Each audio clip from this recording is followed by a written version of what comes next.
বলো তো কি এনেছি? পুতুল না, এই দেখো টানটানা পিৎজা এনেছি। বসো বসো বসো, না এটা পিৎজা এক্ষুনি খোলা হবে, আর একটু খোলো। দেখো পিৎজা এসে গেছে।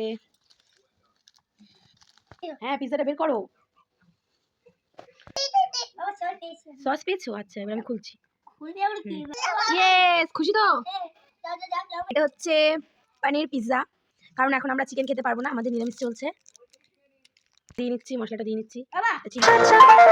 মিশিয়ে নিচ্ছে। দাও দাও দাও দাও। খাবে খাবে বেবি, খাবে তুমি? খাও খাও খাও, ভালো ভালো খেতে।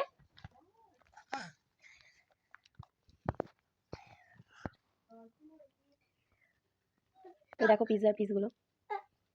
বেবি খাও, বেবি খাও, খাও বেবি খাও। ভালো খেতে বাবু, ভালো খেতে। আচ্ছা মামা ভালো খেতে। এখন পিৎজা পার্টি হচ্ছে তাই না? তো আমরা খেয়ে নিচ্ছি, তোমরাও খেয়ে নাও আমাদের সঙ্গে। পিৎজাটা সত্যি খুব ভালো, গরম গরম।